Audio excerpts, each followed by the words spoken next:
Deep beneath the limestone caves of Thailand lurks a creature so tiny, yet so curious it charmed the entire world. A 1.5 centimeter marble with a look that could only be described as quacky. Its orange lamina arcs like a duck's bill, while yellow and brown segments give it its comic toy-like charm. Like all isopods, it wears its skeleton on the outside, a cephalothorax, 7 peronetes, and a pleon crown with twin uropods.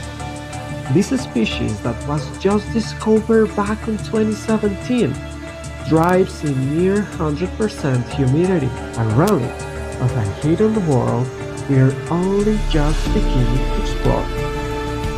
It is a reminder that nature hides its wonders in the smallest places, in forgotten caves, and in a tiny crustacean named Robert Ducky. Still unnamed, still unexplored, still wild.